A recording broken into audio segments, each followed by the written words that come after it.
We have a lot of presentations. Wow. I was.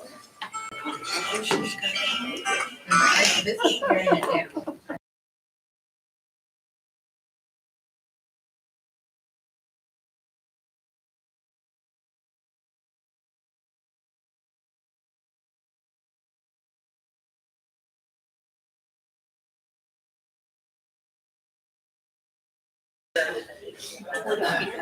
All right, we're gonna get going.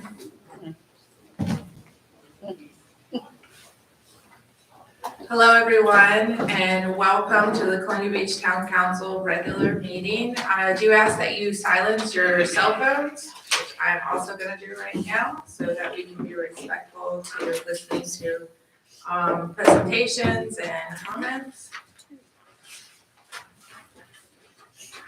And with that, I will call the meeting to order at 6 p.m. I ask that you join with me to in a moment of silence, which will be followed by the Pledge of Allegiance.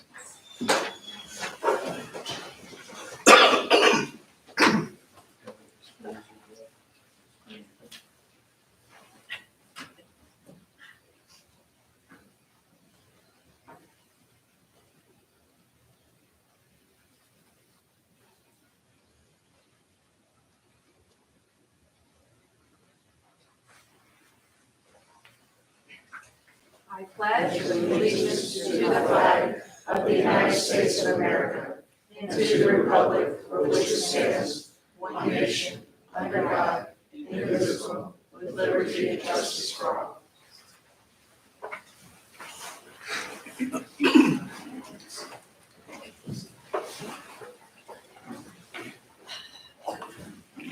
For our roll call members, all members with the exception of Ms. Brown are present. Ms. Brown had an emergency come up, so we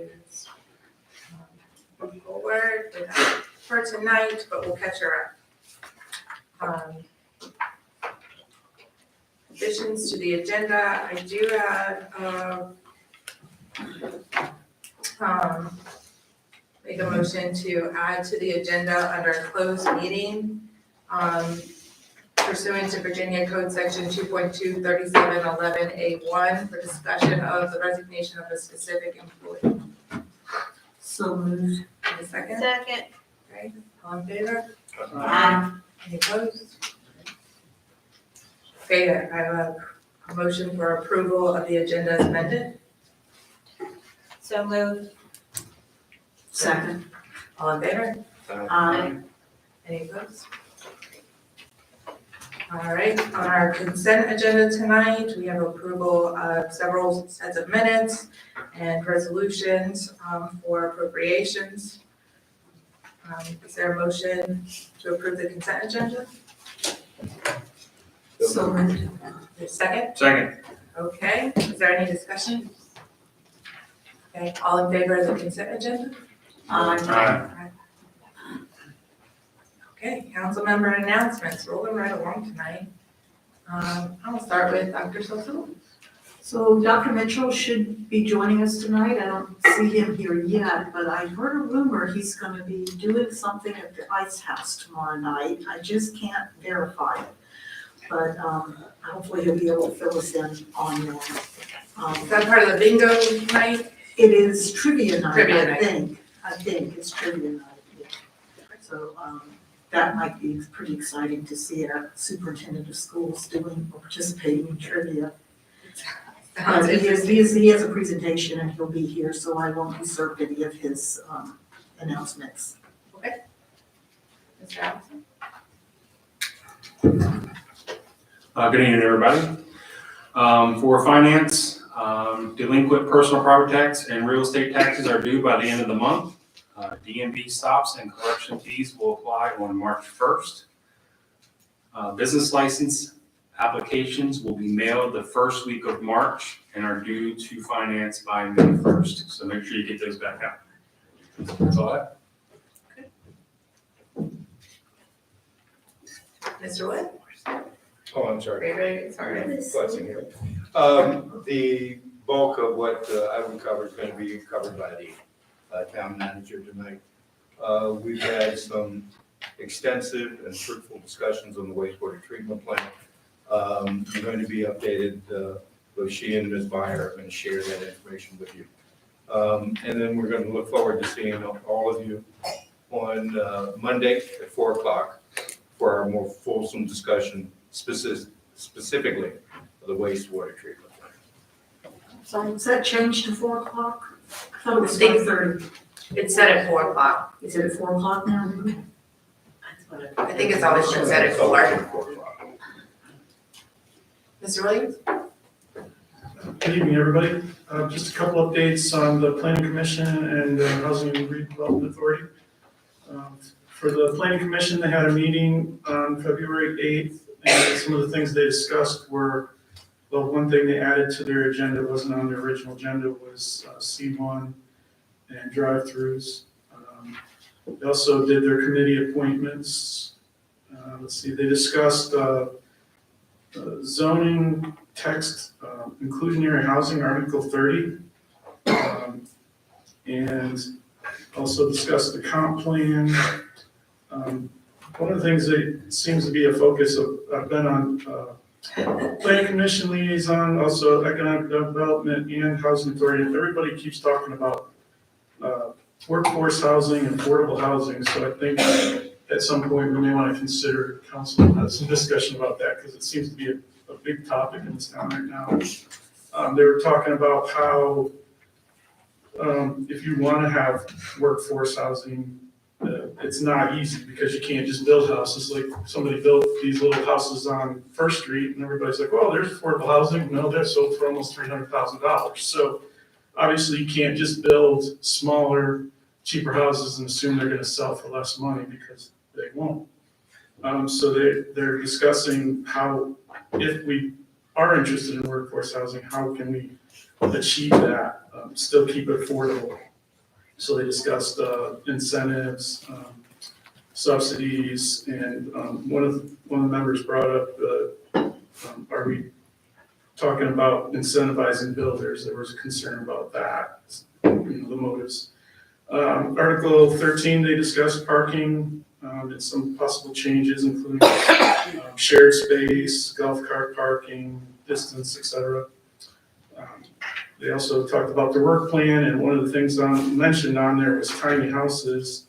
And a couple of members are like, well, why are we addressing tiny houses individually versus as part of the overall text amendment for inclusionary housing, Article 30? So they figured they probably won't put that in there separately. They also discussed their comp plan and of course their CIP, which is going to be coordinated with the town manager coming soon. Okay, so then for housing and redevelopment, I attended their meeting last Friday, and they discussed their administrative items like insurance needs. They also discussed the requirements for assistance, and they decided it would be like a 1-year waiting period after the contract was paid. One of the things at our last meeting we discussed was having to be a resident, and that was brought up at the meeting, and they said that it's a state requirement. So they can't have a non-resident on the board, unfortunately. They did the treasury report. They have like $13,800 left in their account, and they don't have a significant revenue, so that's one of the things they're struggling with what to do in the future, how to raise funds. They're not a 501c3, so they can't, take regular donations, and people have a tax write-off. I mean, anybody could donate, but they can't get a tax write-off under their current status. Let's see, they discussed other funding options, and also, like I said, they talked about housing, inclusionary housing, and housing needs. And also, they're talking about getting new officers and town employees currently on the boards. So they were talking about whether because that person's interested in being president, if it would exclude them from any particular kind of grants or things like that. And then they just approved their minutes from the previous meeting. That's it. Just a couple of things. I have blank reading on Parks and Recreation, so I can't wait to dive into this. And I think it's gonna be a lot of fun, especially with the people who are aligned with it. And shout out to the having coffee with the cops. It was a fun time. We really had a good time. And thanks to Eugene's, everybody at breakfast, and we just sat around and talked. So it was really nice. Do you wanna bring up the T-ball at the community center? You wanna hear it? Oh, okay. Well, you can go. I think, I know Sally's here, but the, community center field that is over there was discussed, to get T-ball back in, town limits. If you don't know, I used to, play as a kid over there on that field by the community center, which was the Lions Club, when I was a kid. And, they are, looking for support to start up, at least T-ball practice field where the field was over there. I think that the specifics are with the lease that the foundation has, but I just wanted to make sure that rose to council's attention and to ensure that we had support for T-ball at the field. Thank you. Yeah. I did not write that down, and we talked about it this morning. So that's good not to forget things ever. Is it good? You have something else you forgot, Mr. Wood? Go ahead. One thing, and it is important, I'm embarrassed that I forgot it. Westmoreland Social Services was hoping to join us for public comment tonight to introduce themselves. And we discussed at the last meeting that we're going to be able to host them here in town so that people who have needs with social services, they can help identify them and also help them apply. Unfortunately, they had something come up, so they weren't able to join us. We're tentatively hoping to have them for the next meeting. We can talk about whether they're actually added to the official presentations or whether we do it as public comment. But they did send their apologies, and we're very much looking forward to having them come and help our citizens. Thank you, Mr. Wood. All right, update from the mayor. It's been a busy 2 weeks since we last met. I hosted a story time in support of the PTA at the school, which was very well attended, and lots of very cute puppets were made for Fox and Socks. And I really appreciate Eugene's for again supporting not just the Coffee with a Cop, but also the PTA that night. And then the PTA hosted a dance. They are fundraising because they host the kids dance. They hosted a pre-K to third grade dance this time, which was like a hurricane. But the kids had a great time. And I was gonna just drop my kid off, but then I couldn't stop. It was like a train wreck. You just have to watch the whole time. Anyway, they just really had a blast. And the teachers, I can't say enough about the teachers.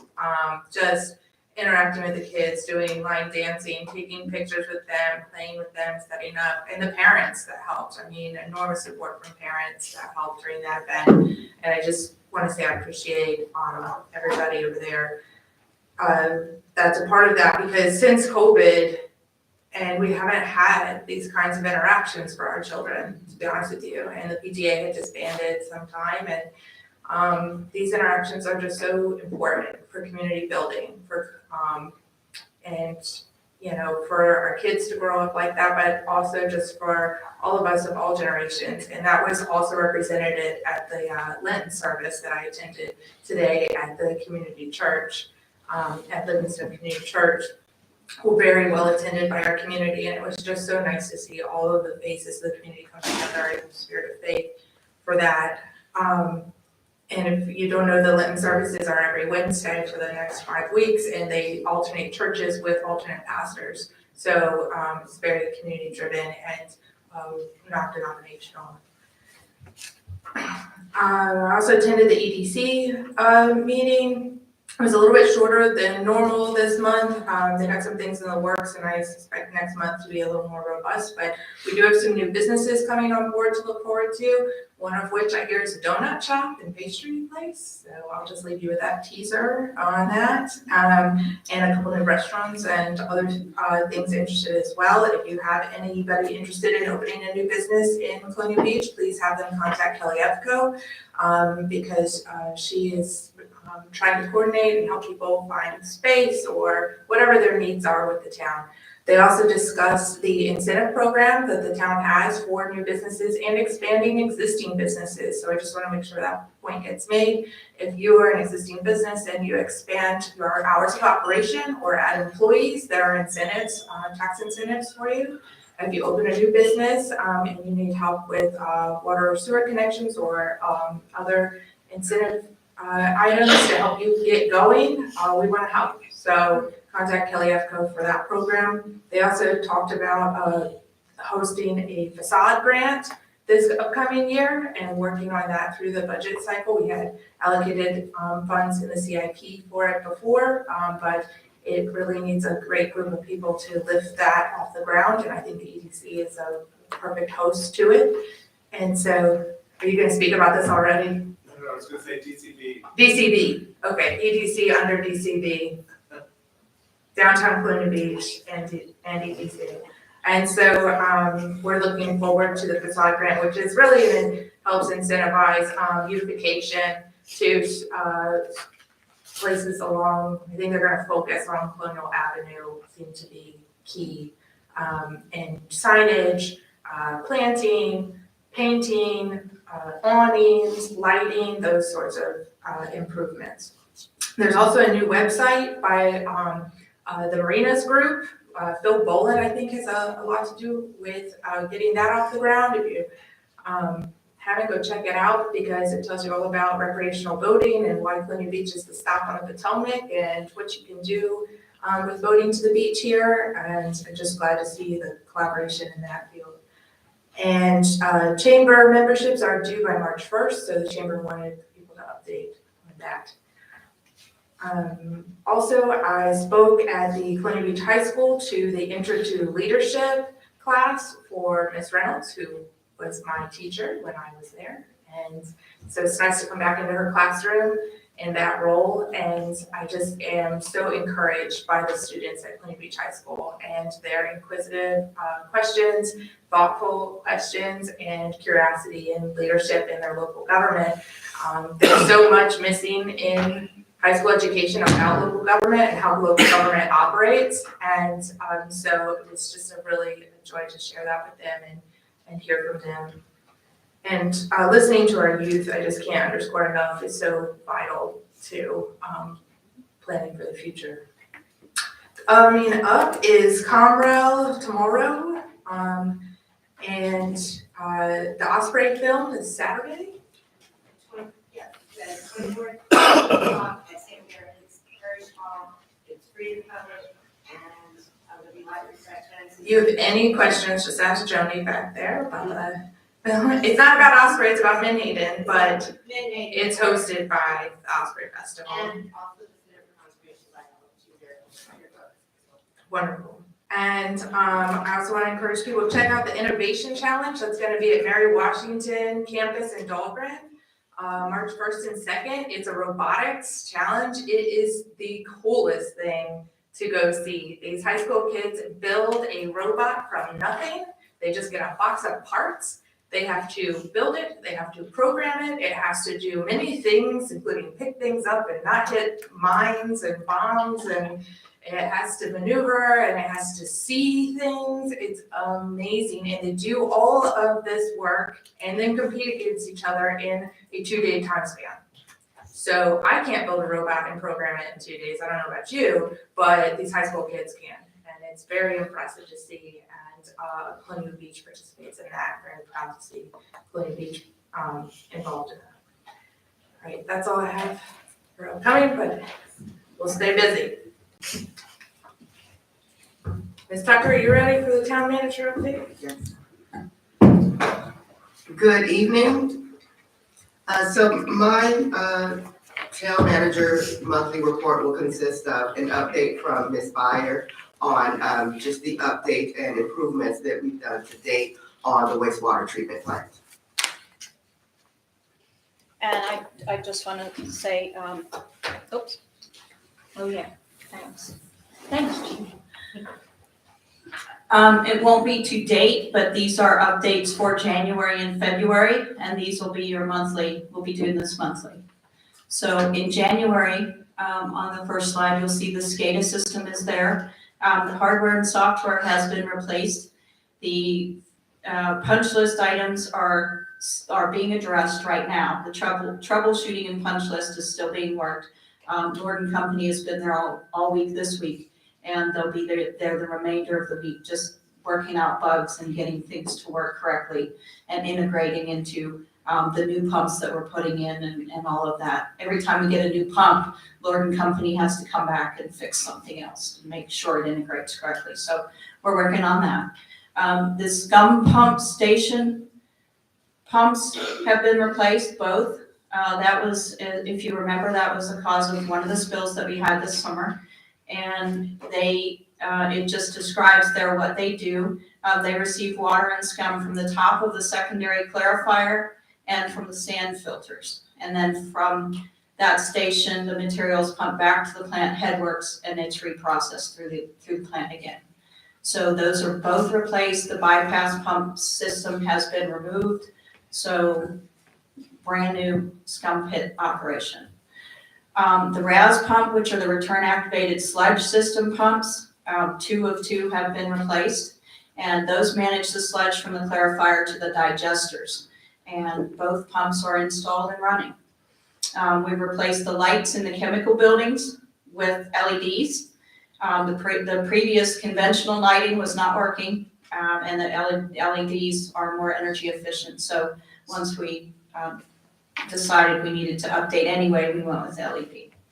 We have hired one new operator. She actually came to us through Labor Finders. Those were the temporary folks that we had working for us when we had the plant manual during the SCADA operation install. And she is working out great. She is currently working midnights. The February, next slide, please. To continue some of the things that we're continuing with in February, we have 2 effluent pumps ordered. Those were a cause of one of the spills. The current pumps are still operating, but they're past the end of their life. They're fairly original. They need to be replaced. So we are looking at a 12-week minimum time for those. We're probably about 4 weeks into that 12 weeks right now. So we're waiting on those. The same with the 2 influent pumps, they're ordered. There are 4 total influent pumps in the plant. 2 right now are running in auto mode. We have 1 that we can run in manual as a last resort, and the 4th one is inoperable. So once we get the 2 influent pumps in, again, we're probably maybe 5 weeks into that 12 weeks. We probably will want to come back in and do 2 more at some point fairly soon. We have ordered 3 out of 8 roots blowers, and 1 has already been installed and running. We have another one that is on site awaiting installation, and the 3rd one we're awaiting delivery on that. And the roots blowers basically are just, it's a blower that supplies air to the digester and contact heads. And that's the update for January and February to date. Does anybody have any questions? I have a question. Oh, no, go ahead, Mr. Wood. Just real quickly, so that we kind of understand the functions of it. Effluent and influent pumps, what are their primary functions, the Reader's Digest version of what they do? Well, influent is, just as it sounds, the influent to the plant. So it's water coming from the collection system into the plant. So influent, that's how. Understood, but what do those pumps do specifically? The pumps actually help the influent come into the tanks. Okay. So it brings it in, and the effluent. And the effluent pumps it out to the discharge pipes, which discharge into Monroe Bay. Okay, Yes. and the last question for you, is the CDA closed out yet? The CDA substantial completion was done in November, so the project is completed. CDA, as far as closing out, we just got the as-built drawings from the contractor this week. So we're reviewing the as-built drawings with Dewberry. They look over the top good, which is surprising to all of us. And we just got the last pay application request. So we're reviewing that, and after that, we should be closed out with CDA. Okay, so when do you anticipate that happening? I would hope within the next 2 weeks. Thank I have a couple questions. Oh, no, go ahead. Okay. You might be saying questions. Okay, I might forget them too. One of the things you just said made me think of, I know have been working with our GIS data on tracking some of this infrastructure stuff. Is the new CDA, drawings going to be, also inputted into our GIS tracking of the infrastructure? I will provide them to our contract GIS person, absolutely. Once they're reviewed, once we're sure everything looks the way it is in the ground, we will provide it to him. And I'd also like to point out again that all of the new infrastructure has tracer wire. So that means that anybody that goes out, we have a lot of trouble finding old infrastructure because it has no tracer wire. So sometimes we're guessing. No more divining rod? Right, exactly. We'll still need the dividing rod for what, 80% of what we have in the town, but no more dividing rod for the CDA, correct? Okay, my next question was, we also have a contract, not just for, replacing the SCADA, but a maintenance contract to keep it updated. We do, and we have been, that's actually something that I haven't put on this because we're working on some preventative maintenance contracts with pump stations, with SCADA, and with the generators. So you'll see that on the March update, that we're beefing up the PMs that we're putting on this equipment. But yes, there is one in place for the SCADA system. And the jet truck, how often is it serviced? The jet truck actually is in the shop right now, and it has some things that it needed done to it. She needed some care. So she's actually down there getting servicing and having some repairs done this week. I have made a point of putting a book in Jenny, and they will be servicing her every 3 months. You have different questions? Different questions. Okay. So you discussed the scum pump was replaced and then the RAS pumps were replaced, both of those. Do we have backup pumps for those? We do not. We do not. We do have some of the older pumps that they've taken, and they're trying to make 1 out of 2 out of 3 kind of thing. Those are still with Atlantic Pump. So I'm hoping that maybe we can have a backup pump of some used parts. But backup pumps are certainly on our list of, once we get everything first order replaced, to have a backup pump. In fact, I put a request out today with the engineering company that did the 2008 update. And I asked them if they would also be able to provide us a proposal for the pump stations, because we just had another pump station go down today, 2 pumps. Every time we have a pump station go down, it's a different kind of pump. So we have to start from ground zero again and order new pumps, and then they're 12 weeks out, they're 10, they're 6 months out, whatever they are. So I'd like them to look at the pump stations and try to figure out if we can at least get it to maybe 3 different types of pumps, and then we can have those backups in-house and not have to do this every time we have a pump station failure. Thank you. No, I saw Mr. Williams first, and then I'll come to you. Mr. Williams? Yeah, just a few questions. We've got a lot of concerns from the citizens and me personally too, the $1.5 million to clean the 6 sludge tanks. Do we know when they were cleaned last? It sounds like an extreme amount of money all at once. Like, what would a normal annual maintenance of those tanks be if they were maintained properly? From what I understand, one of those tanks was cleaned maybe 4 years ago. The others, I could not tell you when they were last cleaned. The reason that it's taking so much, the reason for the high quote this time is because of the amount of sludge is because of the amount of sludge in the tanks. The level is incredible. We're looking at feet and feet and feet. There's a disposal charge for that because it is a hazardous material. So the tipping fee for that is part of that 1.5 or whatever. Also, part of that fee or part of that quote that you're getting for this initial cleaning is because we have to build roads around to the back of the plant so we can get the applicable equipment back there. So that's the 1.5 mil includes gravel roads to the back of the tanks. That won't be in the next quote when we have it done the next time. Ideally, I'd like to see the tanks rotated on no more than every 2 year cycle for each tank. So I'd like to get them staggered somehow, maybe do them this year and then maybe do 2 next year and then stagger from there, and we won't have that huge price. So it'd be a lot cheaper next year, like, are you talking 50,000 a year, 100,000 a year to clean I if can't, we rotate? I'm not comfortable saying that. I'd say probably not that low. It's a big job. It's a big job, so I'm not sure what it would cost to do 1 or 2 at a time. I can certainly ask them for that cost. All right, and then, I know this is a bigger discussion for council, and it may even come up at our regular, our next meeting with the wastewater treatment plant, but we have that $5.7 million. It seems like it's been sitting there forever, and we have extreme needs. At what point will councils address that money and where we need to put it? I Since can we have a do have follow-up fiduciary responsibility. question that's related to that too.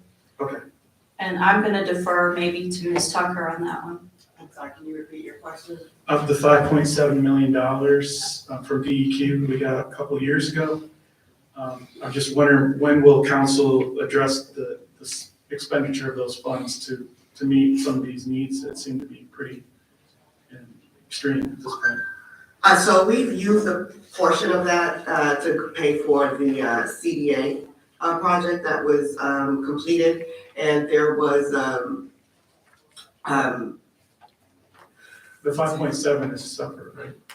So, one of the, things that we talked about in the past was that if we get reimbursed with the DEQ funds on the CDA project, that it frees us up financially to do the next step.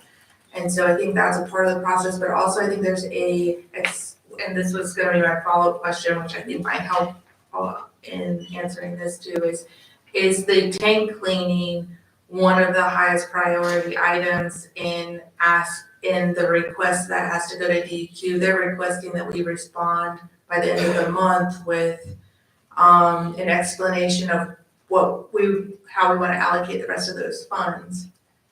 Is the tank cleaning one of the priorities of that, or other things? So there wasn't a hierarchy that they asked for.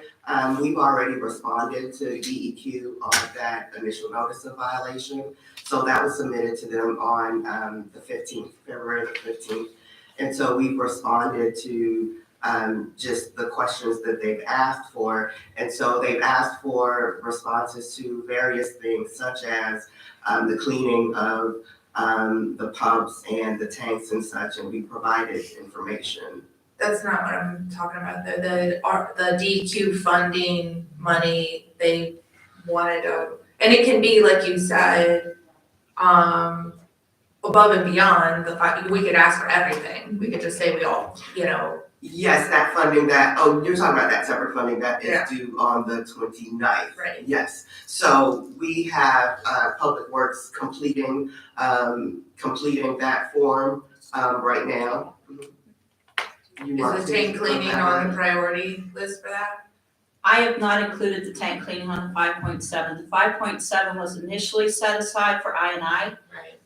And I know you guys are gonna think, the record's broke over here, but if we don't start addressing I&I, we can put millions and millions and millions into that plant and we're not gonna be doing any good. So, Re-explain that for the public. Sure.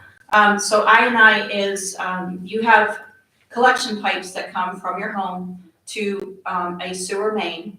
And what comes from your home is, of course, sinks, toilets, bathtubs, that sort of thing, goes to the sewer main, and the sewer main comes to, through a series of pipes, comes to the plant.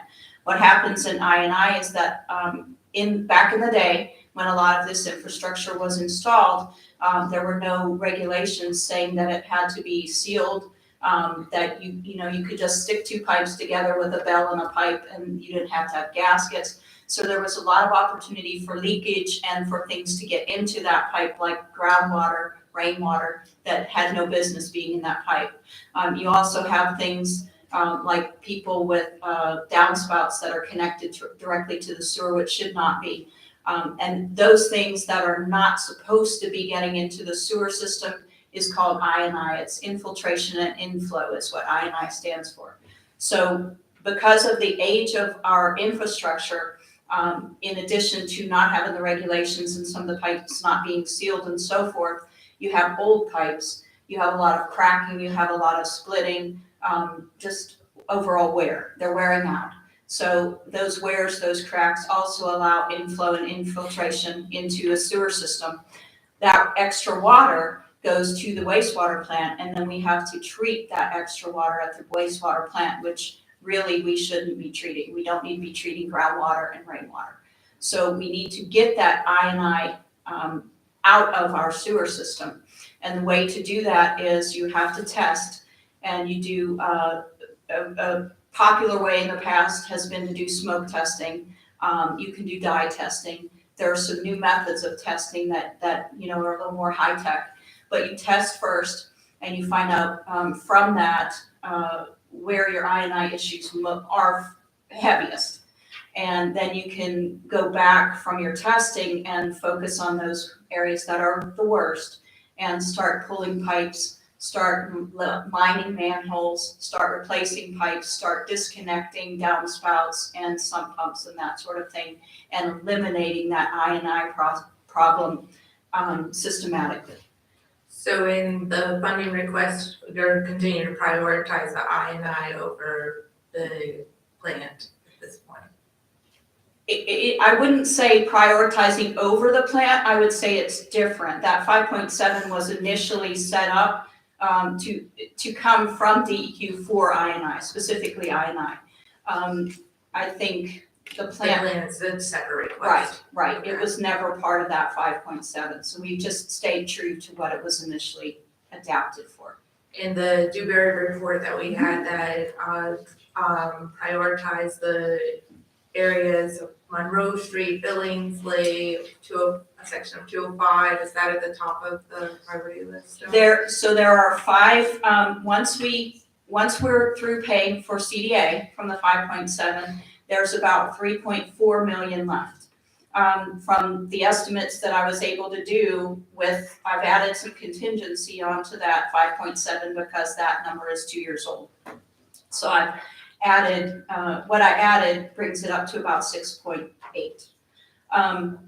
With that 3.4, we can do all of the testing, and probably, depending on what we find, and this is a very probably, we can address 2 of those 5 subbasins as far as I&I mitigation and restoration. Okay, thank you. Yeah. You've touched a lot on my question, but I'd just like a little clarification for myself. CDA is the central drainage area. Yes, That's that area right downtown here, that the money that we spent on that for both the sewer pipes and the water lines was chosen because that was thought to be one of the major areas that was producing I&I. Is that correct? that was before my tenure here. I understand that's why it was chosen. Okay, so do you have an idea of what the next, what the next area is that we want to look at, or are you going to do a town-wide survey of some sort? I will say that the testing is going to show us that, but from Dewberry's letter report, it would appear that the high priority areas are in the area of the point. And that's where the lowest lying land is and where a lot of the rainwater all goes to, stormwater. It is. Ironically though, even though it's the lowest part of the peninsula, there is a water table in the numbered streets that's actually higher than the water table on the point. But the infrastructure in the point area is older and needs more attention than those in the numbered streets. My other question it's kind of a $64 million question. We were dealing with the I&I. We knew there was more water coming in to be processed than needed to be processed by far. And that was part of the problems with the plant being able to handle it.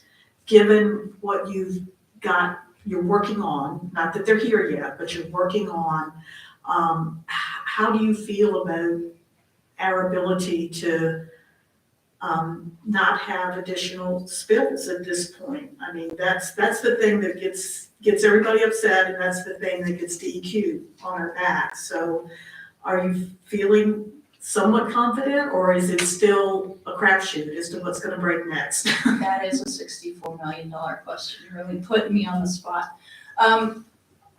Every little bit you do is gonna help. I will say, having worked for DEQ in the past, I will say that the statement that you hear within DEQ is it's not if you're gonna have a spill, it's when. There are so many factors that can cause a spill that I'm not gonna say that everything we're doing is gonna take care of every spill we're ever gonna have. We can't say that. We had this past summer, I think it was this past summer or last, I don't know, they're all right together. We had a snake in one box and a frog in the other. We lost power. Dominion Power lost all service down there because of a frog. So those sorts of things are out of our control. Those sorts of things can cause, if the generator fails and doesn't come on, there are just so many things that can happen. So every little bit we do is moving us in the right direction. I will reiterate that it is a constant. We can't just do it and then quit. It is constant. We have to, keep looking out 5 years, 10 years, 15 years, and keep these things rolling, just like Mr. Allison was asking about backup pumps. I would love to have a backup pump for everything we're replacing, and that's something we need to think about. Those sorts of planning measures, I think, are gonna help in not having the number of spills that we've had this year. Once we clean those tanks out, that's gonna give us added capacity. So everything we do is gonna help.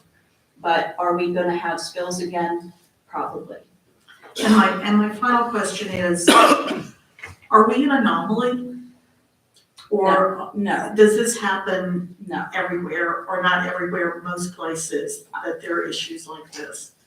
I have been several areas where there have been, an NOV is just, you're gonna get one at some point. An NOV is a notice of violation. Consent orders are a little more serious, but there are quite a few plants in the state. That's probably a good question for DEQ on Monday night. How many plants in the state, percentage-wise are under consent order?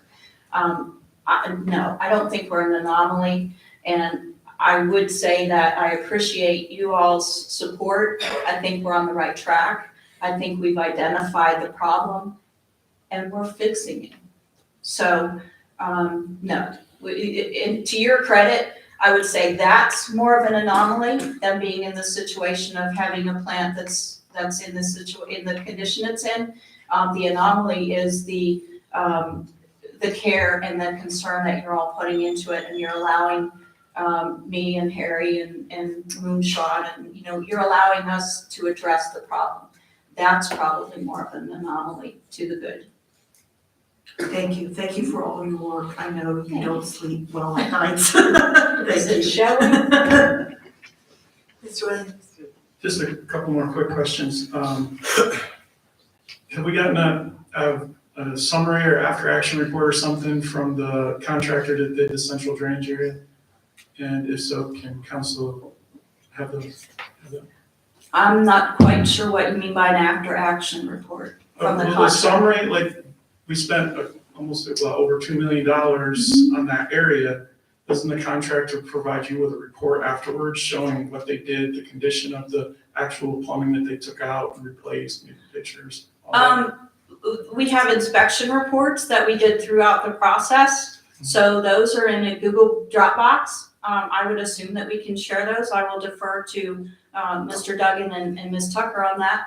And the as-built drawings that I spoke of earlier are basically our after-action report that shows what we did, what sizes, what the material is, and, you know, the conditions that we currently have.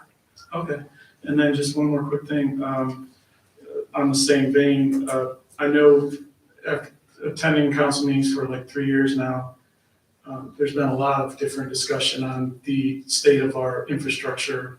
I think it was a Dewberry, that we said, does a lot of that for us. I know there was one where they actually showed us like pictures of the point and other places and the plumbing and different things.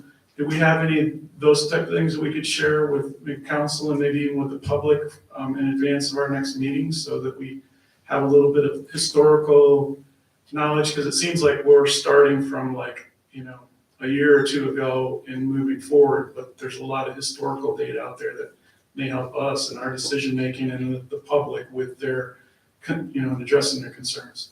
Are you looking for things like what kind of materials are coming out of the ground and what we're replacing them with, or what sort of? Well, I know the mayor was on the council at the time. Do you The- remember a that you did a copy report from? From Dewberry, of the Dewberry report, the original report of Dewberry. The that 5.7? No, Or I the- guess that the reason why we went to the request of the 5.7 and Yes, what validated that, and then, I think, asking for a copy of that Yeah, we- report from them, yeah, providing that. I have that. Yeah, we have that. It might be on the website too. It might be, but I have it's, to look, but if not, we should put it on the website. Mhm. That's a good idea. Thank you.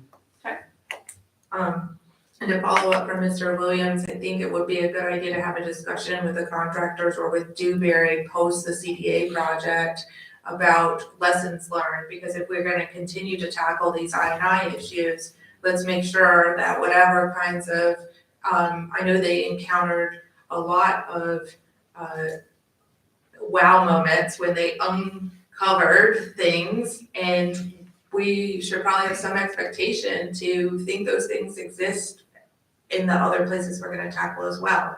So, I think getting a lessons learned out of that, process would be important, and meeting with Dewberry and, or the contractor or the inspector for that, to get notes on that and, reporting back to council, and that would be a good idea. and if I can just speak briefly to that. So there's a little bit of a difference between the CDA project and the rest of the I&I that we'll be doing, because there was no testing for I&I on the CDA. So we didn't do We any just smoke. replaced it. Yes, it was just rip and replace. Mhm. So we didn't do any of the smoke testing, we didn't do any dye testing. So, and as you mentioned, when we locate our old pipes, Chris is out there with no kidding, with the divining rod, and he's very good with it. But it's not 100%. We have pipes near Renaissance Commons. In some areas on that street, there are 4 water lines. Why? So those were the types of things that, you know, they've not been recorded in the past. We were guessing, we were having to do a lot of out of the box, in the field thinking and figuring out where does this go, where does that go. I think with the I&I projects, you're gonna be doing a lot of testing. So the smoke testing is gonna be a good indicator. The dye test is another good indicator of where your lines actually are, where they go, where they exit, where they enter. So we'll have a lot more idea of what we're dealing with, rather than what we had on CDA. We were kind of flying blind on CDA, beyond what Dewberry had field With tested. the age of our infrastructure, I mean, I see the value in testing, but just with the age of our infrastructure, why would we not just rip and replace areas that we know are 50, 60 years old? We don't know where they are. And, the original, violation that started the CDA project and probably the number one reason it was prioritized was actual overflows at a manhole in Colonial Avenue, where sewage was coming straight to the surface, less than a block from the Potomac River. Correct. And is that happening now at the CDA? It is not, It has not happened, not once? it has not. Thank you. We had to rebuild some infrastructure there, even beyond what Dewberry had identified. That was one of those, oh crap moments when we got into the street and figured out, this is going through this, and this is going through this, and this shouldn't be going through this pipe. So it's all been rebuilt and separated, and no, that is not happening. Okay, thank you. Yes. I thought we had approved and had started doing some smoke testing before you came. Mhm. I was gonna thought say we the had- same thing, because when I was Yeah. Public Works liaison, Rob Murphy told me they were getting ready to do it. It and was, It just kind of disappeared. What happened? I don't know. I Rob don't know. left. Rob left. The CDA came up, I mean, lots of stuff happened. That's why it's important to have this historical information, so that we don't trip over ourselves. And the GIS information too, once we start loading this stuff into GIS, all of that is gonna make the system more trackable as well. So as we do each new project, we'll be putting that tracer wire on it, we'll be able to identify it. Dan will put in what the material is, when it was replaced, what size it is, all of that will be reported.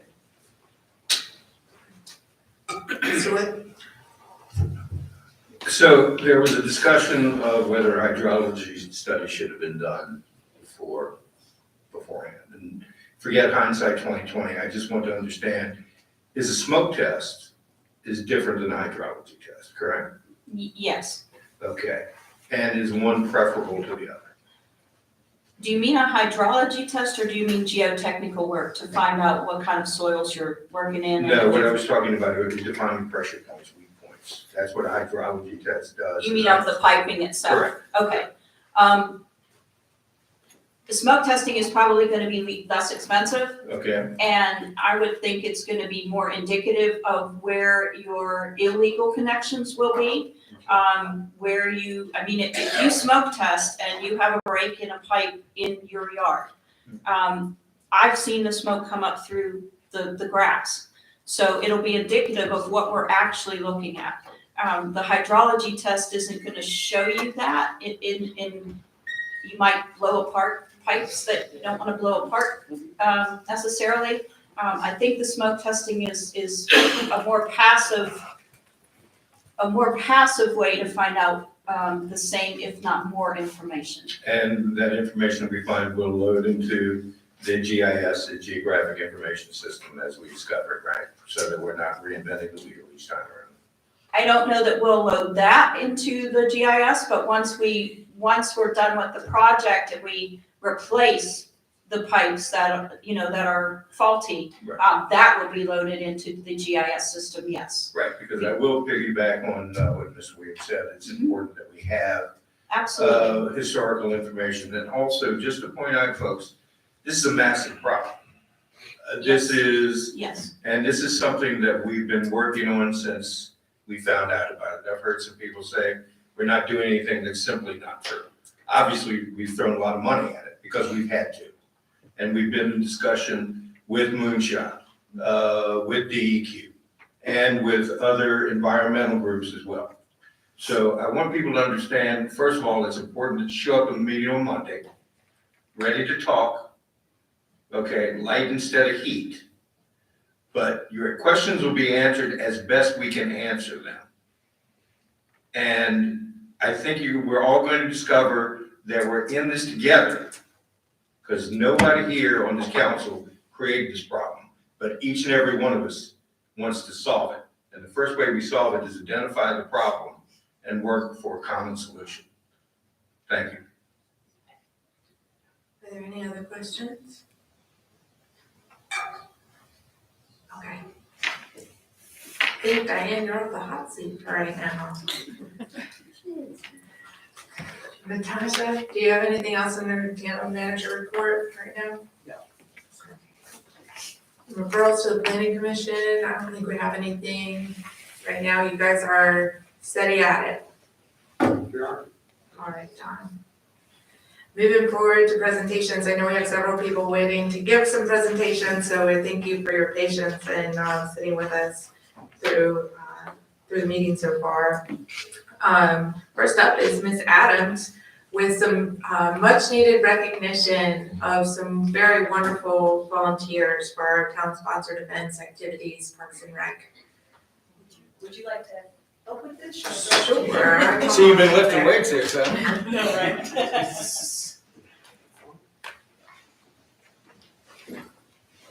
If she comes down here, they can come up to you guys.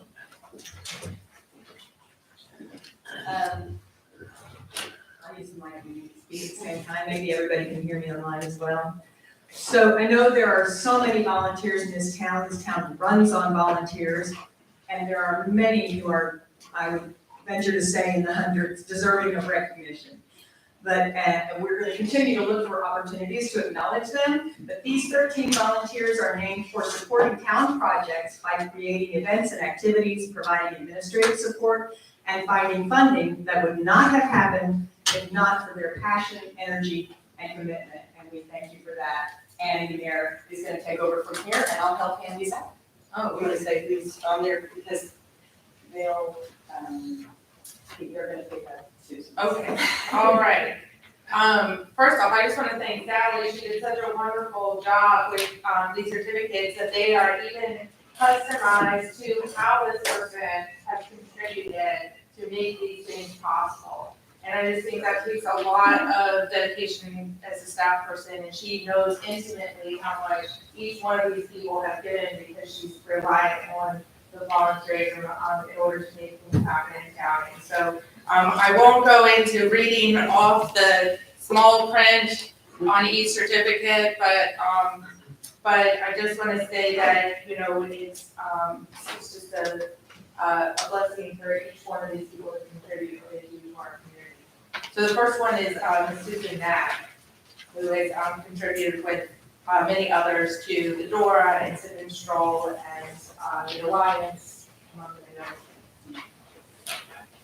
These are the two others. Okay, both of these are also Dora, which is Edward Hart and Eric Nelson.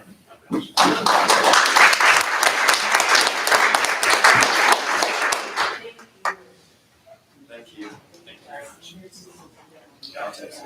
Just so you know, the people who contributed to the administration of the Dora project last year was our pilot year, and there were hundreds of hours, and I don't mean hundreds of hours among a large group of people. I mean, each person did hundreds of hours of administrative work, because there were 16 different events, and each event required an enormous amount of time, so. And they also wore very colorful vests. And did not be able to participate in Dora because they were running Dora and to give up their time during one of these events to get back to it. So I saw you out there, and I'll be honest with you, I wanted to participate. So I just really appreciate all the work that it takes to make it happen. It's a huge success for the town. Thank you very much for the honor. And for the small businesses in town. The next two are people who started the CD Explorers program, and they are responsible for a lot of the All Are Welcome events that the Parks and Recreation Department has.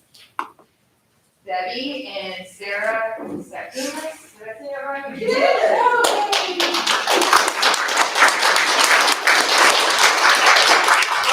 Both of these young women are just an exceptional gift to this community, and for the accessibility fair, to showing up to walk on Friday mornings.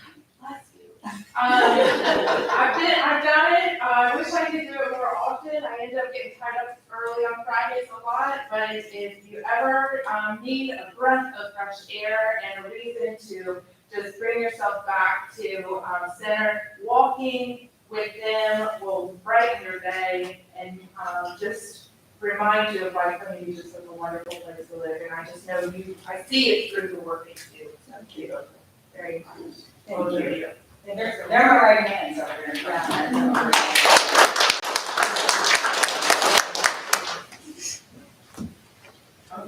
These ones are near and dear to all of our hearts, which are decorations for Town Hill.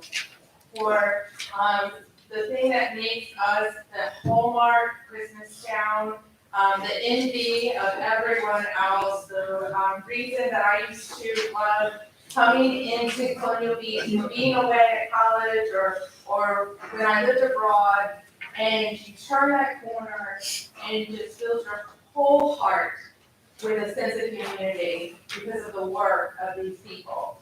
It also goes into just bringing us together with our families, multi-generations. I take my kid, his grandparents take him.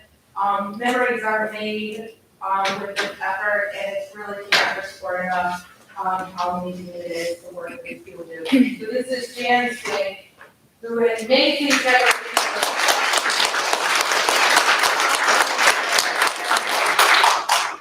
And Mary Robertson, she's not here tonight, and has been a welcome addition to this force to deal with, because these decorations are heavy. They get public works, the police department to help a little bit, but I just can't say thank you enough again for lifting all our spirits during the holiday season. It means so much, so much. The problem is we don't have enough electricity.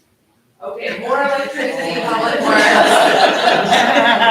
And they're always looking for more help too, I think, and, you know, this kind of help, right?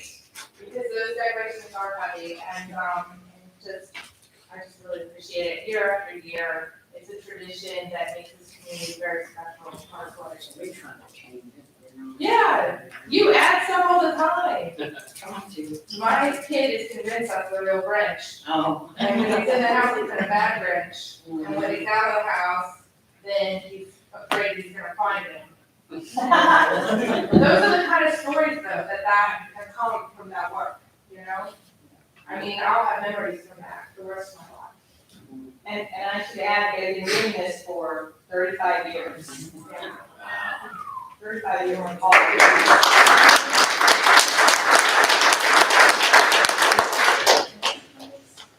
Yeah.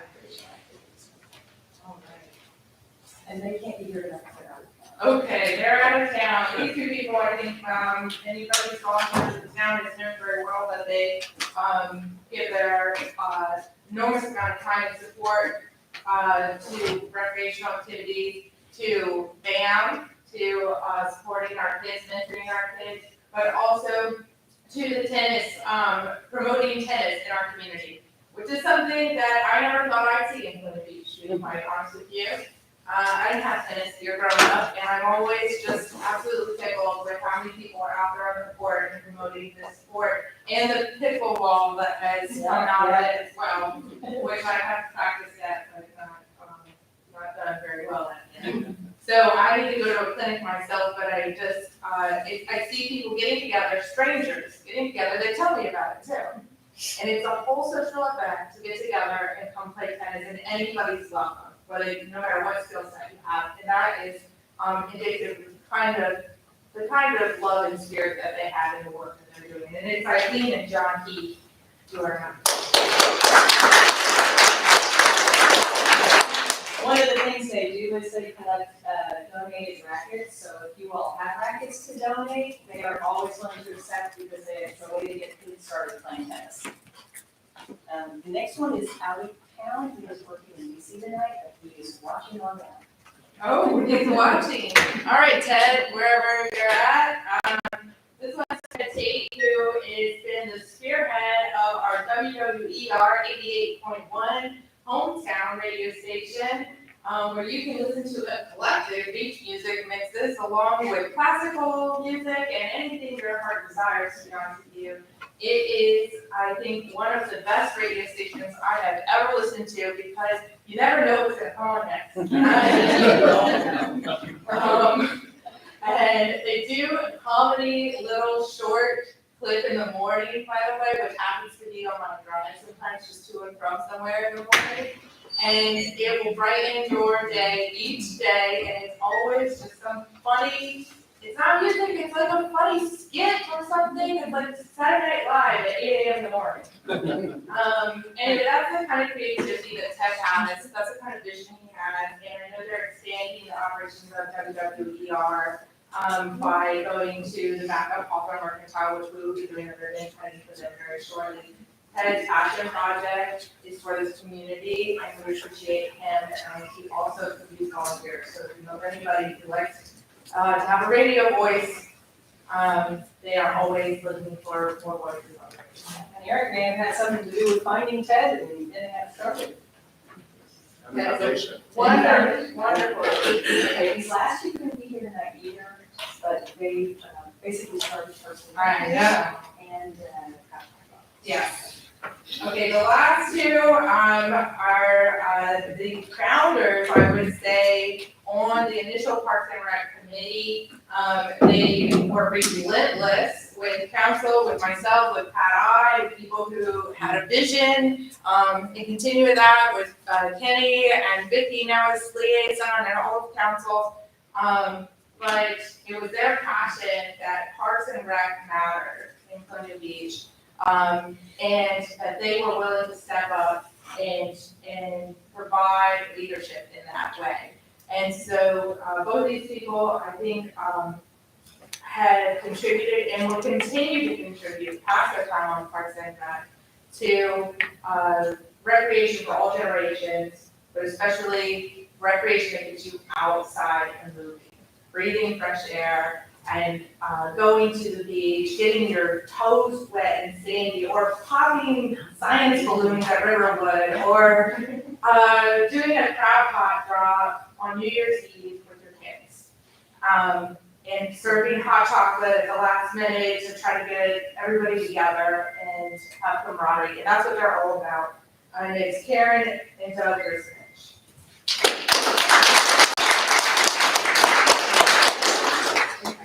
Thanks. Yeah.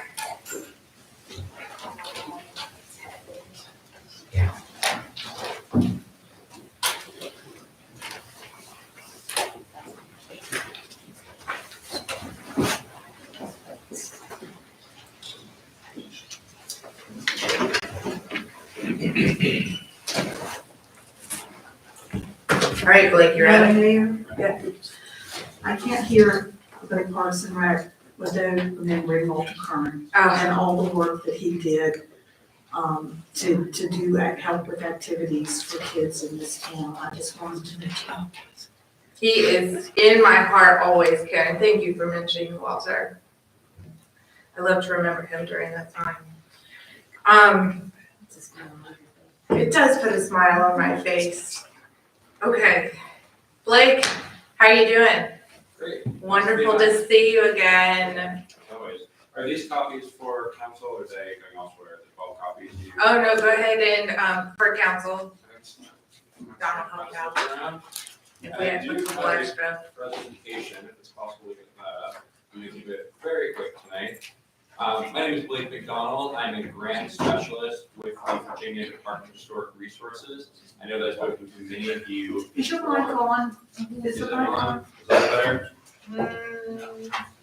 That's on. Okay, you guys. You want me to go there? Just speak into it. Okay. Yeah. Okay, let me know if you get too much feedback. That's better. Better? That's Excellent. Again, my name is Blake McDonald with Virginia Department of Historic Resources. I'm here to provide a very brief final update on the historic architecture survey that we have been funding here in the town of Colonial Beach over the past couple of years. Am I able to control the slides? Yeah, you can just go. Okay, could you go forward, please? Yep. Thank you. I have been here a handful of times, but just as a quick refresher, I'm with the Department of Historic Resources. We are the state historic preservation office. Every state or territory has one. You can see our very broad mission up on the screen here to foster, encourage, and support the stewardship of Virginia's historic architecture, archaeology, and cultural resources. Slide, please. Some of our programs you might be more familiar with include the National Register of Historic Places, which we administer here in Virginia, and the important Virginia Landmarks Register. This is sort of like the honor roll of important historic places at a local, regional, state, or national level. Listing on the National Register does not bring any restrictions or requirements to property owners or areas, so it's a great way to honor the important history of a place. Those who are listed on the National Register are also eligible for state and federal rehabilitation tax credits here in Virginia. We have one of the most robust tax credit programs in the nation. In short, tax credits are a dollar for dollar income tax liability reduction for owners of properties listed on the National Register or in areas that are listed on the National Register who rehabilitate their properties using a specific set of guidelines that we administer through the National Park Service. That is an opt-in program. It's not a requirement. It's not something that anyone who's on the National Register is forced to do, but it's a nice little perk. And then I'm sure you've all seen the silver and black signs on the sides of Virginia's roads. We have and administer the oldest highway marker program in the country here in Virginia, and we add dozens of highway markers each year. So we have a lot of other programs. These are the ones you're going to know the best. Slide, please. The baseline of all of our programs at the Department of Historic Resources is surveying historic architecture and archaeology. Broadly, we call that historic resource surveying. It tells us where the old stuff is, what it is, why it's important, and what condition it's in. You need it at a local level in order to do effective preservation planning here in the community, and we need it at the state level so that we can do our jobs and make our decisions as well. It's the baseline of all of our programs at DHR, and it is the focus of the work that we've been doing in Colonial Beach over the last couple of years. And you can see in the photo here, the act of documenting historic resources is actually going out to the field, finding things, taking notes about them, taking photos if there's something to take a photo of, then bringing that information back and organizing it in such a way that other people can access and understand it. Next slide, please. So how are we doing this work in Colonial Beach? Well, a couple of years ago in the fall, you might remember we had 2 hurricanes back to back, Hurricanes Michael and Florence. They didn't cause as much damage in Virginia as they did to our neighbors in the south, but they did track up through Southside, caused a couple tornadoes in Richmond, and then pushed out the northern neck with some inclement weather. We received $4.7 million from the federal government to address historic properties and areas that have been damaged in those 2 events. We were able to spend that money everywhere where there's a FEMA disaster declaration, and the town of Colonial Beach, Westmoreland County, was included in that declaration. We used that money to do 20 historic building repairs, buildings that have actually been damaged from the storms. You can see 2 on the screen here. Spoke House at Burlington Plantation, which I think is in Hanover County, that have been knocked off of its foundation. And then in Essex County, a historic house where you can just barely see in the photo, the chimney had pulled away from the wooden structure during one of those bad storms. We also funded 28 what we call survey and nomination projects to document historic architecture and archaeology in areas that were threatened by the storms or are at risk from future inclement weather. At the bottom of the screen, you can see the town of Crewe, a railroad town in Southside Virginia. We put the downtown of Crewe on the National Register of Historic Places. And the work we did here in Colonial Beach was in that survey and nomination category. We didn't nominate anything here, but we did document historic properties throughout the town. Next slide, please. So the specific scope of the work that was done here in the town of Colonial Beach, and I'll note all of the projects that we did through this grant were entirely funded by DHR using that federal money. So the town of Colonial Beach, all those other projects were funded 100% by us with no buy-in from the community monetarily, although you certainly helped in a lot of other ways. So the scope of the work that was done here, we hired architectural historians out of Washington, D.C., the same folks who put the downtown historic district on the National Register a few years ago with Robinson Associates to survey 122 historic properties here in Colonial Beach, focused on parts of the town that had not been documented through historic resource in the past. We've done a good bit of work here on the Point and in the downtown commercial district, but not out at Bluff Point, Classic Shore, or the city facing onto Monroe Bay. So that was the focus here. We also documented at the intensive level, which we use to mean both interior and exterior, a higher depth of information. One property, which was First Baptist Church, really representative of the African American history here in Colonial Beach. The 122 sort of baseline, reconnaissance level, exterior photos, and some basic notes, as well as that one intensive level for First Baptist Church, were compiled into the report that you have in front of you with the historic context of the town, more information on what was surveyed, and recommendations for potential future projects. You can see on the table here, our contractors with Robinson Associates kind of split up the history of Colonial Beach through what they were observing in the field into two eras: the steamboat era, representing the early history of Colonial Beach when it's a tourist destination, and then the post-steamboat era after about 1940, when some of that early tourism dies away and Colonial Beach begins to look more like other communities in the surrounding counties. Next slide, please. I'm going to really quickly just run through each of those three areas of focus within that survey. Again, these areas were selected because they had not been documented through Historic Resource Survey in the past, through the projects that we've done together over the past 10 years, DHR and the town.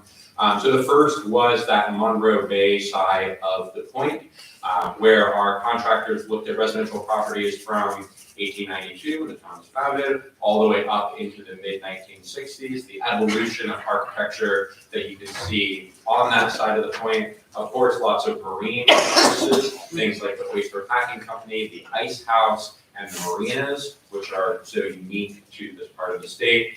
They did record the Colonial Beach Baptist Church, kind of bookends the later part of the Colonial Beach development history, 1962, at least what we were looking at. We were generally looking at things 50 years of age and older. And thematically, what they're finding on that side of the point is a largely white working class and middle class history for Colonial Beach there. Next slide, please.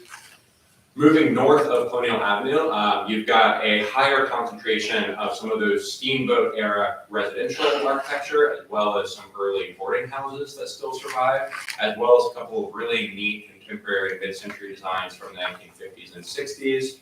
Along in Jackson Street, I believe, you've got some of the early African-American historic resources in the town, including, of course, First Baptist Church.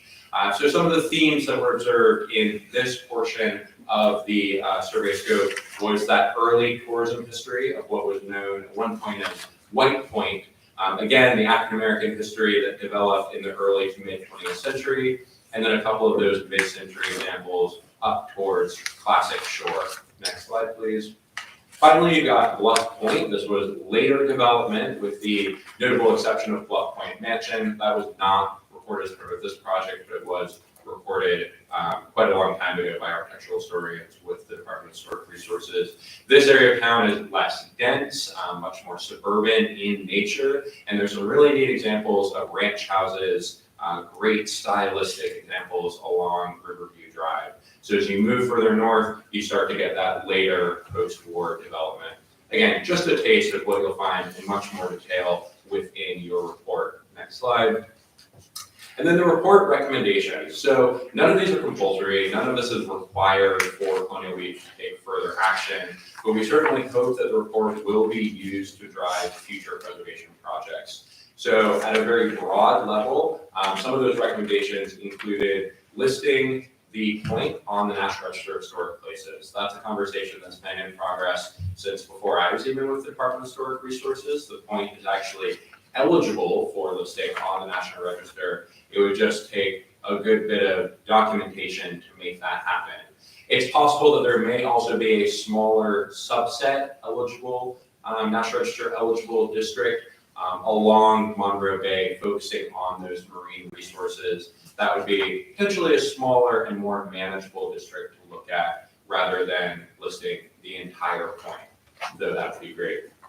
Jackson Street, as well as the White Point area, are both recommended as eligible for the National Register, focusing on early African American history in Colonial Beach, as well as that early tourism and some of the early residential architecture that I mentioned a moment ago. First Baptist Church, which was, as I mentioned, recorded at the intensive level, is clearly a locus of the town's African-American history. It's very important, and it may be eligible for the National Register pending more information on the place of the church within the local African-American community in the mid-20th century. So, who were its members, what were the activities of the members, and what role did the church play during important events in the history of the town and history of the state and nation. And then due to the relatively recent development of Classic Shores and Bluff Point, those areas are not recommended as eligible for the National Register of Historic Places right now. In another 10, 20 years, that should be reassessed. So a couple of ideas for how preservation projects could move forward in the town. Again, nothing that we're going to require, and we would only want to see that happen with the support of residents and property owners within those areas. Next steps, we hope that the town will use the report to leverage future preservation projects as well as for your local planning purposes, knowing where that historic stuff is, why it's important, what condition it's in. The report itself is copyright free. It can be used for development of heritage tourism, anything you want it to be used for. We just ask that you cite the Department of Historic Resources, otherwise have at it. And DHR staff, myself, and my colleagues are always available to provide technical assistance for planning purposes, for specific questions about historic resources here in town. Now that we have all this great documentation, it's going to be much easier for us to provide that help if and when you all reach out. So no action required here tonight. I'd just like to thank the town and all of you all for the support of this project. Our contractors, Robinson Associates, received a lot of help from many people in this room and many others. So we're thrilled to have been able to put this together, and we hope to work with the town on another project in the near future. Thank you. I'm happy to answer any questions about this project or other potential preservation projects in town. Blake, that picture on the left, I've never seen before. And I've looked at a lot of old pictures. Well, it should be cited in the report, so that'll tell you exactly where it came from. It's towards the end, if I remember correctly. I mean, I've seen similar pictures, but with all of those cars lined up there? Well, we're very lucky in that Tim Kerr, the principal of Robinson Associates, is actually a Colonial Beach native. And so it was fun for him to come back and to do this project, as well as the listing of the downtown district a few years ago. And we're also fortunate to have his local knowledge. The First Baptist Church, do they have a copy of the intensive report yet? Has that been provided? Are there representatives from First Baptist? Not here tonight. I've got not, a meeting, I've then- got a meeting with the minister next week. I'll give him my copy. That's great. I can provide as many more copies as are needed, and I can also share the intensive level documentation. I believe Robinson Associates did provide that, but we can make other copies available. Yeah, let's make sure we have a couple copies and one for the museum as well. Excellent. The report is on DHR's webpage digitally. I'd encourage you all to put it on your webpage as well, because that's how most folks are going to be accessing it. But I'll send however many more copies are desired. Yeah. Yes, Ms. Ray? Yeah, I was just wondering, maybe I missed it, did you guys look at the Bell House? That's one of the things that a lot of people on their tours of guests, they show, that's the Bell House. So the Bell House is a very important historic resource. It's already listed on the National Register. It was early on, back in the 70s, I want to say. So we chose not to focus on it during this project, but about almost 10 years ago now, we were able to use some Hurricane Sandy, at that time, money to document residential architecture in the point, and the Bell House the documentation for the Bell House was updated during that project. So we're lucky to have had some recent information on the Bell House, and it is also individually listed on the register. Thank you. Yeah. The historic district designation that we got downtown has already spurred several projects of economic development and use the historical tax credits in this program. So in your recommendations of looking to add a new district, whether it's the smaller piece of Monroe Bay or whether it's the whole Point and Jackson or whatever pieces of that, would that be an additional grant? Certainly. So DHR has a number of grants that could help make any any of those projects happen. You were able to apply to the cost share survey and planning grant for the downtown historic district. I managed that one. We're actually accepting applications right now and will be through April. So that could be a way to partially fund and get administrative assistance to make one of those districts a reality. Really, the first step before applying to one of our grant programs for listing additional district is ensuring that there is support within the property owners of that area. I've heard that there's some interest within some of the owners of marinas in pursuing a district on the Monroe Bay side of the point. We would love to do that. Again, it's a highly unique resource type in Virginia, and you have some great intact examples of marine resources over there. So DHR grants can support that. It can also be funded individually or by the town. We would just need to make sure that your project is in alignment with the requirements of the National Register, and we would help you to see that happens. So the Marinas group could work with you. I remember when we did the downtown district, really it was to the credit of Joyce Reimer and downtown Colonial Beach, who was recently acknowledged for all of her effort at an event we were at. And the product of that is, I mean, I would say shown for itself, but so a group like that or a coalition like that could be put in contact with you guys to start the next step of the project. Certainly, yeah. I've been emailing with Phil Bullen about the marinas, and we'd love to see an application come through. I sent Phil the application for this year's cost share program. You know, sometimes these projects take a few years to figure themselves out, to get everyone on board, to find funding if partial funding is needed. So we'll help for as long as it takes if there's interest in making that happen. And I will just note, it's been really exciting for us to see the tax credit work happening here in downtown. I believe that the owners of the properties who take advantage of the tax credits have been able to dip into both the state credit, which is for residential properties, and the federal credit, which is for income producing properties. Kind of the Venn diagram where you can get both of them, but some properties are only eligible for one or for the other.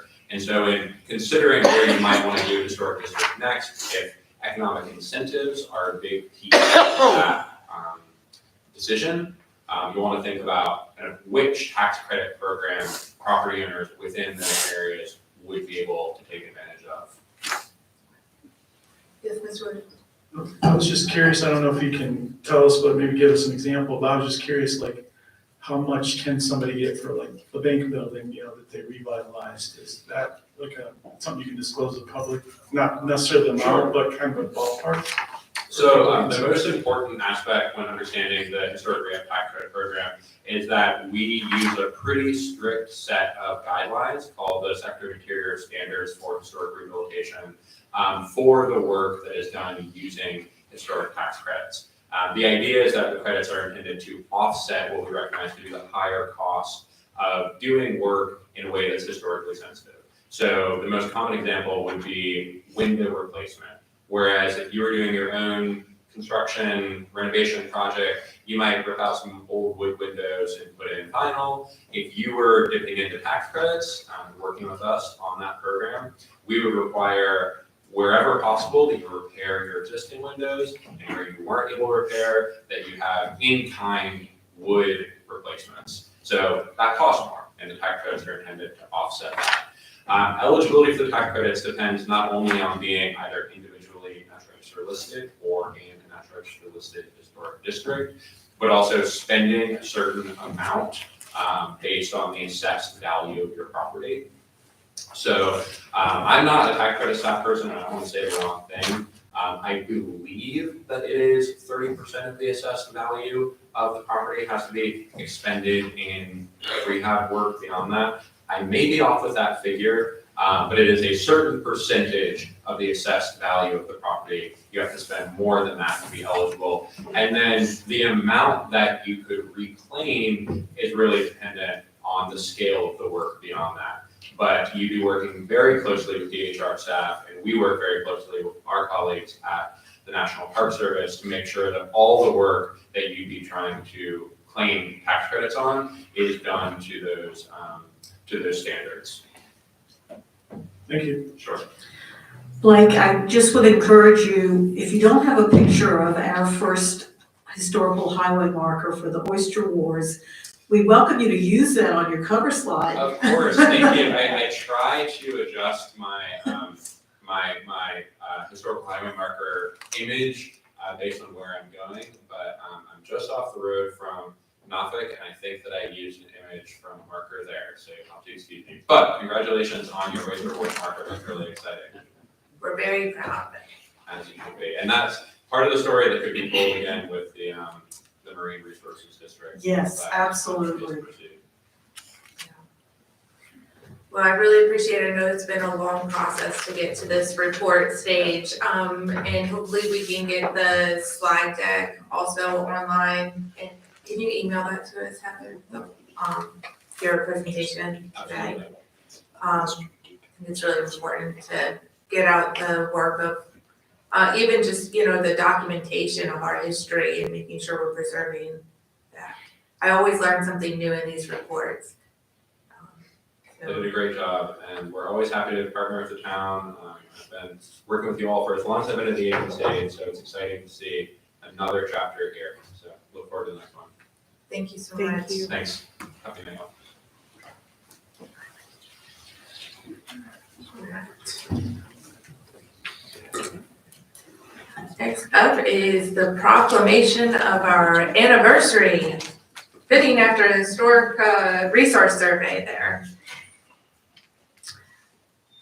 Whereas the town of Colonial Beach was incorporated on February 25th of 1892 by the General Assembly of Virginia, and whereas the upcoming date of Sunday, February 25th, 2024 will commemorate the 132nd year anniversary of the town's incorporation, and whereas the town of Colonial Beach Town Council hereby makes a public proclamation expressing their pride, commitment, and dedication to the founding principles and commemorating this very distinguished date in our town's history. Therefore be it resolved that the town council, town staff, and all citizens and visitors of the town of Colonial Beach acknowledge with pride the historical importance of February 25th as the date of commemorating and celebrating the incorporation of our town. Happy birthday. 132. We are the oldest planned beach resort community in the Commonwealth. The oldest. Okay, next up is Westmoreland County Board of Supervisors. Mr. Tim Schrick. I see you brought a special guest as well. These seats don't get any more comfortable. Sorry to keep you sitting back there. I'm thankful for your sound system. It's superb tonight. It's very clear and we can hear everything you said. Other than that little bit of feedback, it was outstanding tonight. I think maybe you got something new or maybe you didn't. But anyway, I do have the third district representative with us tonight, Mr. Matt Ingram. And he's back. And the county administrator is with me again tonight. We actually attended a meeting prior to this, so I probably would have been dressed a little bit more appropriate for this meeting, but we were at the Chandler's Mill Pond meeting with the state game commission as well as the engineer and the guy that's actually constructing it again. And it was interesting well, we already know that it's taken longer to build that dam than it did the Potomac River Bridge. And that's a fact. It's been about 5 years now. When they first completed it, the cost was $7.5 million. And now we're already up over $3.5 million more. So that dam at Chandler's Mill Pond is going to cost, around $11 million to complete. And this is unbelievable. But it's no local funds. It's FEMA funds and state funds, but it still is our tax dollars. So it's just totally unbelievable. But that 200-year storm that wiped it out and flooded the road down there. I mean, that road has to be at a level where that can't occur. And the dam was too low I think, which caused all that. It was too much water coming through there that flooded that road, but anyway, I said I wasn't gonna refer to the, county administrator as the new county administrator any longer, but I'm gonna do it tonight just for the fact that he's implementing some new policies and some new changes, which I think is gonna benefit the town and the people that are on the board.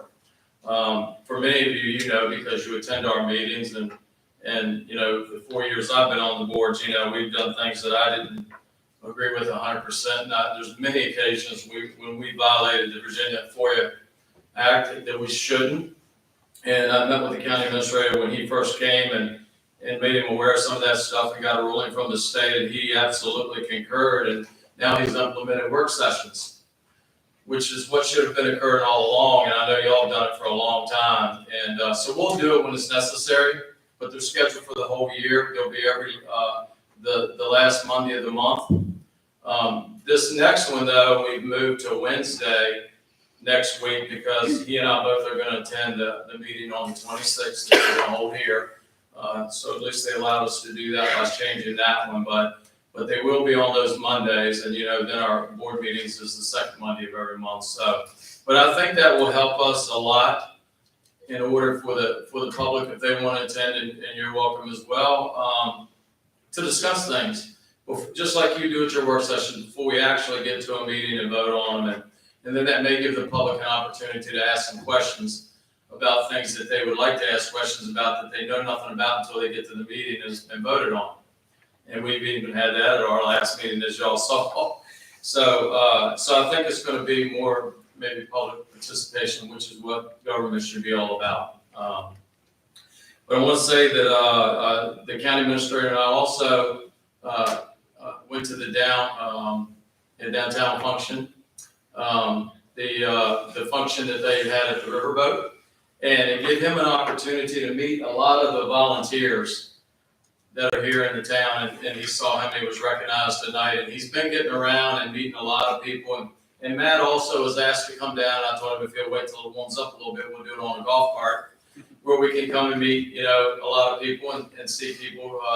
He's from this area, he's been to this town many, many times, and he's familiar with this area, but the one positive thing that I've seen from the two members of the board is I think that they're very familiar with Colonial Beach. Jeff McCormick lived here for a period of time, so he's very familiar with our town. You know, we're acclimating the county administrator, who is like, you know, just tonight he got to see the historic value, and he's visited many times now. I don't know how many times, but it's been more than a few. And I appreciate him coming tonight as well. But with downtown Colonial Beach, they did an outstanding job, and that was impressive. And I'm really glad that I was able to attend that rather than go to Great Wolf Lodge. But that was a choice that I had to make, and I'll probably pay for that for a while. But I enjoyed it. I let Eric tell me how much more important his meeting would be than the one I was going to with 6 grandchildren. So, but anyway. Any questions tonight about anything that I can answer, you know, that I may not have covered, because I didn't bring anything with me. I mean, we went to that meeting, it was like we were rushing to get back down here to meet this meeting, so anything I forgot or anything? Ms. Wood? What time are your work sessions? 5:30, thank you. Yes, 5:30. I And just our want regular meeting is at 6. I just want to sincerely welcome Supervisor Ingram. Thank you so much for coming tonight. I really appreciate it, and I've seen you showing up around town, and I know you're District 3, but I just, it's a breath of fresh air to see such collaboration both ways, and I just know the county has great things in store, and I believe in you, and just really feel welcome always to come to our meetings. Supervisor Trimmer will be back here Thursday as well. Oh, that's right. Forgot Is about that tomorrow? Yeah, we're gonna visit the fire department, tomorrow night, and we're also gonna go to the, Northern Neck Business, whatever they're calling it, at the Riverboat, where all the businesses, so we're gonna go there. I think the invitation is open-ended where anybody can go. It's a Northern You're not Neck, familiar with it? it's a Northern Neck networking group. It's 3 ends, I know, yeah. The Northern Neck networking group. So do you think it's okay for us to come down to that? Is that open to the public or it's not? Well, It is. I'll invite you, I'm a member. Okay. Well, I just thought I saw it posted and somebody sent it to me, and since we're gonna be in a meeting at the fire department, you know, I think we'll maybe have the opportunity to go down there and get to meet some of the small business owners that may not have met him. And I mean, it's just, it's warming to know that, I mean, he has been everywhere, and he's in every district and trying to go to as many events as he can, and that's impressive. You know, so it's been a lot of long days for him since he started. You know, he's been very receptive to, you know, just about anything. We're gonna be meeting with you, Madam Mayor, and the town managers here very shortly about some issues that it's near and dear to all of our hearts, and we're gonna hopefully all work together, you know, for the betterment of all the districts. But I think it's, you know, the first time that I've been feeling positive about, you know, we're part of the county. And you know, he recognizes that, you know, there's 5 districts, and even though, you know, I've always, for a long time, felt like we were kind of an island that wasn't part of the county because they didn't treat us that way, but now it's not that way anymore, and I feel very confident that I can say that. And, I mean, we pay taxes like everybody else, not only to the town, but to the county, so, yeah, and I think you're gonna get some great representation from our new, county administrator. And I think there's, I mean, we're on the northern end, we're a historic town, Montrose is in the middle, and Kinsale's down at the bottom, and they're a very historic town too. And I know some of the folks with the Economic Development Council have been working together with Virginia Tourism Corporation to, you know, get people to the county and exploring the county, because we do have something quite special here. And really appreciate the work you've done, Tim, and keeping us informed of the county. Well, one last thing I'll tell you, I'm trying to set up a meeting with the marine owners, because you know, that came to you quite, you know, several times, and you changed your taxes the way you did it for boat owners. And so we're hoping to meet with all of those, marinas owners in the near future to see if there's anything at all that we can do to maybe relieve some of that as well. It's been talked about many years, you know, about the benefit that it would be for the town instead of all these boats leaving and going to Occoquan or somewhere else. I mean, we have marinas all up down our coast here in this county that can really benefit if there's some way that we can figure out how to do some tax relief where they won't move those boats out here and then bring them back, you know, at a later date, because it definitely would help all of us. Thank you very much. Thank you.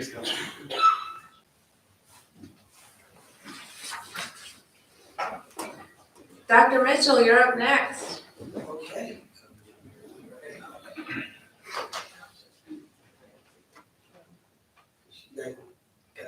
Presentation, right? Okay, thank you. Good evening, Madam Mayor, Town Council members, for the community, and for all of those who are online. Just a couple of slides. As you know, this is the budget season across the state of Virginia. The governor released his budget several weeks ago, and the Senate and the House released their budget on Sunday.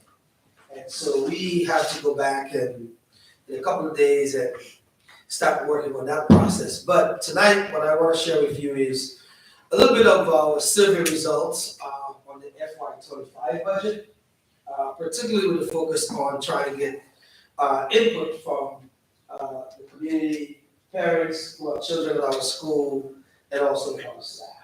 So that's what I'm going to share tonight. So if you go to the next slide, we're good. So a couple of things we did is we had 9 priorities, and we really asked the community, students, and staff to rank order it from 1 to 9. And so obviously it starts with program needs and capital improvement technology. Next slide. Sorry, go over this quick. Safety and security is a big one. We ask about that. We ask about extracurricular activities.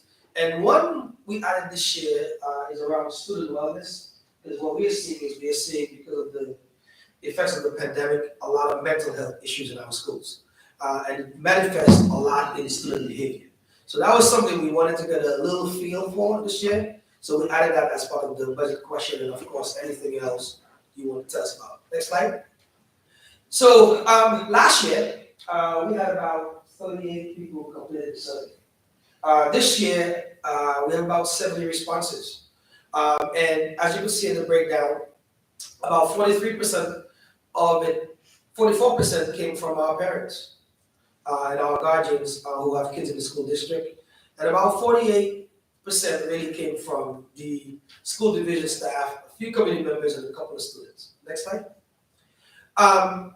One thing I like to track, because I think it's important, because we're in a district that is growing.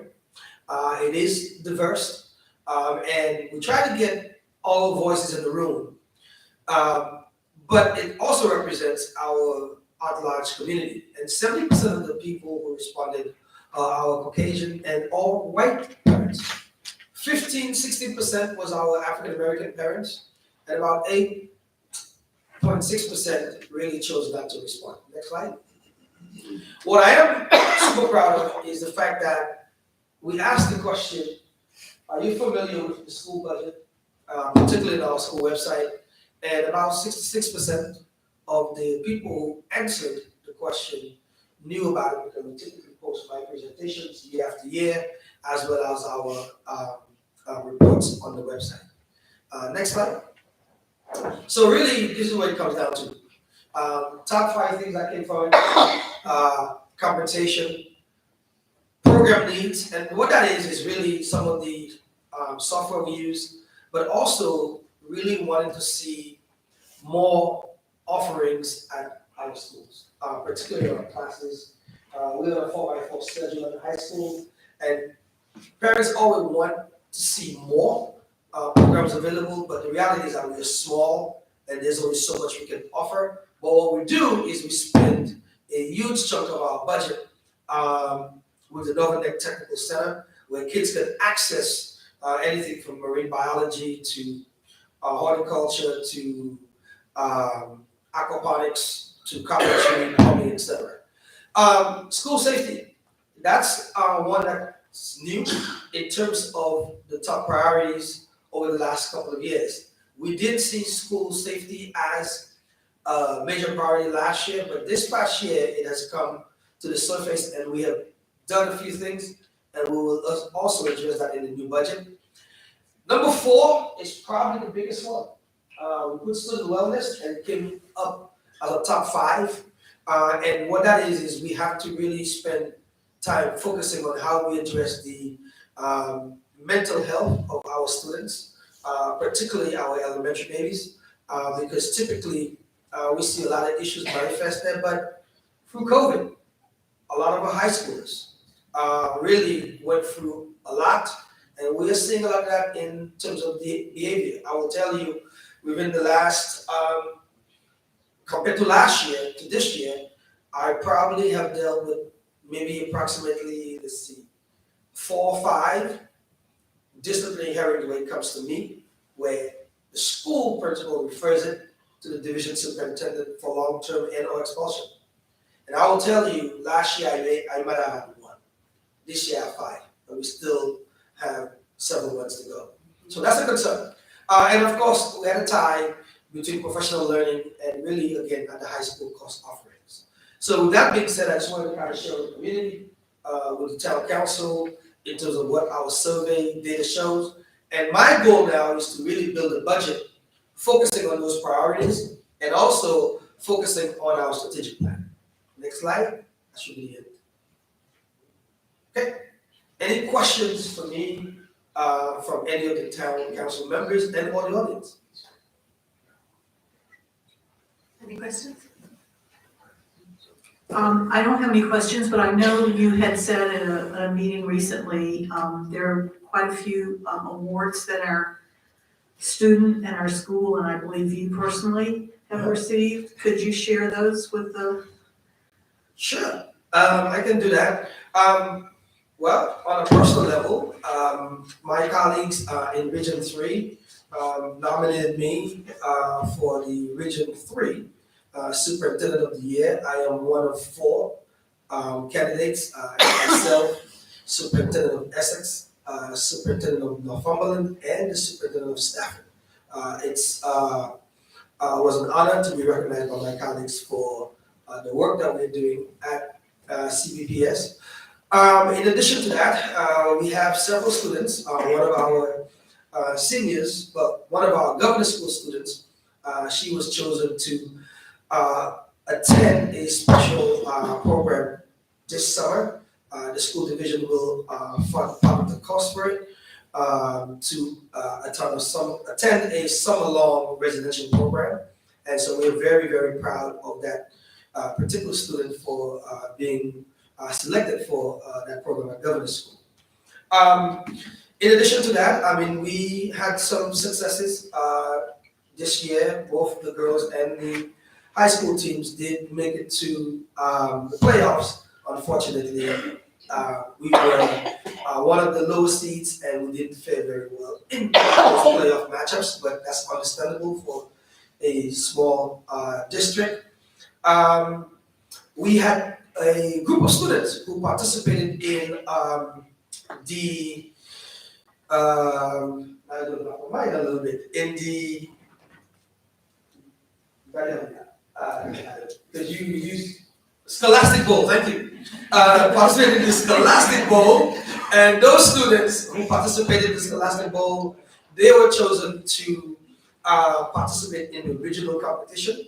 This was their first opportunity, and they made it to regionals, and we are super proud of them. And I know you heard from the mayor earlier about the students who attended. We had some elementary students who attended the innovation fair and the robotics competition at down in Dahlgren. We have our high schoolers going to come this upcoming week. And so we're super proud of them for their achievement. And one of our athletes committed to the University of Southern Virginia, thank you. Southern Virginia, there's a lot going on, and full scholarship. And so we had a signing day for that athlete last week, Friday. So many things going on. But overall, the moral of the story is that we are super proud of our youngsters. 98% of them are doing the right thing. And they represent our school well. There is that 2% that don't always do the right thing. And when they do come to me for those disciplinary issues, and sometimes it may involve law enforcement, we take those matters very seriously. And so some parents, they complain about it, whether it's to the board or to me, but when it comes down to those matters, I take it very seriously, and sometimes the punishment or the consequences are pretty stiff in terms of our school. And I want to thank those of you who have brought some things to our attention from the community side. But we do realize that we have to educate kids, but I don't have to educate them at Colonial Beach. I can do it other places based on what the state of Virginia allows me to do. So if we need to put them out to go to a different placement for a period of time, then we will do that also. That's what I got. And do I remember something about the cafeteria? Oh, God, you're killing me. Yes. We did cafeteria, oh my God, yes. Food services, tremendous work. They're doing an amazing job. I will tell you, they don't cook food like when we went to school. It is very, very healthy and very tasty. And they have the #1 in Virginia, in the region, in terms of their second chance breakfast. They are feeding kids at an alarming rate. And because we were #1 in that area, Video University of Virginia came in and did a special visit and presentation, and also a video of seeing our school as a model school for second chance breakfast in the state of Virginia. And they will be having a webinar for all superintendents featuring Colonial Beach on their achievement. And so we're super proud of food services under the direction of Dr. Adam's leadership for the work that they're doing, feeding kids in Colonial Beach. And we know that's important because that is tied directly to chronic absenteeism and getting kids in school. So we're super proud of food services. You're killing me. But yes, we have a lot. But thank you for allowing me to share those things. Any other questions before I depart?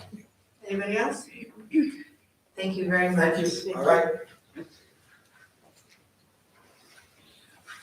All right. Moving right along, next is public comment. I have one in person, Ms. Millward, and then one from Mr. Kelly via email. Come on up, Joni. Please state your name and address for the record. As you well know, there is 5 minutes, and we do appreciate listening to you. You know we don't respond to public comment, but that's so we can pay attention to that. We will get back to any questions you have and make sure that there are responses. My name is Joni Millward and I live at 405 Livingston Street. Robin already mentioned our film documentary for Saturday, thank you. But I want to invite each of you to attend. It's free to the public. I think it'll be very interesting. It's about our men Aiden and their plight, they're suffering in the lower Chesapeake Bay. Have light refreshments. We have Osprey researcher from the Center for Conservation Biology. He'll be there to answer questions and talk about Osprey Watch, and I think it'll be really nice. It's a short film. It's not going to take up your whole Saturday afternoon. So I hope some of you, all of you can make it. Thank you. Thank you. Anyone else? It's an opportunity, if anybody would like to come up. Okay, we'll do the email comment then. Okay. All right, Mr. Kelly wrote in regard to the wastewater treatment plant monthly report, tab B, contain a new monthly wastewater treatment report to council. It has 5 bullet points. The first one represents a critical improvement. The SCADA system was replaced. SCADA stands for Supervisory Control and Data Acquisition. This is the name for digital networks and computer systems that gather and analyze real-time data for the proper operation of the wastewater system. This system is the brains of the wastewater treatment system. If this isn't working, it would be like trying to drive a bus with no steering wheel. I'm glad to see the system has been upgraded and hope that the town will always have the system on a maintenance program so that it never fails again. Wastewater treatment plant issues. We know now that the needs of the wastewater treatment plant system can easily approach $18 million and more. We also know that the system provides sanitary sewer service for the north end of the county. I'm estimating that 25% to 30% of the sewer connection volume are located outside the town's boundaries. I recommend that the town seek the county's participation and support in addressing the wastewater issues. The town, the county, and the residents all have an equity interest in the long-term success of the wastewater treatment system. The operating permit for the wastewater treatment expires on October 31st, 2025. However, the deadline for renewal filing is May 4th, 2025. I've reviewed the staff list of repairs and upgrades needed for the wastewater treatment plant and the associated pump stations. There isn't enough time to complete this work before we reach the renewal filing deadline. Further, I anticipate that the requirements for the renewal could be even tougher than today's requirements. I recommend that council and staff consider the following. Work as digitally as possible to address the needed repairs and upgrades. Continue a monthly report. Post information on the wastewater treatment plant problems in progress on the town's website. Send a copy of the wastewater treatment plant monthly update to all property owners who have a sewer connection. We need to be transparent about the wastewater treatment plant and system problems and corrective actions being taken. And develop an understanding and agreement with DEQ on how the wastewater treatment plant issues will be addressed and a timetable for this work so that we don't jeopardize our operating license. Thanks for your consideration of my comments. That's Joe Kelly. Okay, That's it. wonderful. All right, we will keep moving on with our agenda and go with the strategic planning review. Tucker? Good evening again. So I'd just like to offer high-level overview of what we discussed at our most recent strategic retreat. One of our financial consultants, Dr. Cheryl Bailey, she provided a state budget, highlighted major proposals that were provided in the governor's budget proposal, and spoke how the local budget might be impacted. Specifically to note is Dr. Bailey focused on cuts to school funding and a 3.1% increase in Colonial Beach's composite index. We also had another of our financial advisors from Davenport and Company just discuss some of the preliminary financial impact of our addressing issues with the wastewater treatment plant. So the issues with the wastewater treatment plant and what we've done so far has resulted in just a significant increase in operating costs, as you've heard with all of the spending that we've done in order to be proactive and meet some of those needs in ordering various pumps and such. So Davenport also mentioned that for fiscal year 2025, the increased cost with addressing the wastewater treatment plant issues is estimated to be $700,000. But fortunately for the town, both the water and the sewer funds have significant unrestricted cash balances that we could use to offset the cost in that. We also have several major strategic goal areas where various projects were mentioned from last year for completion.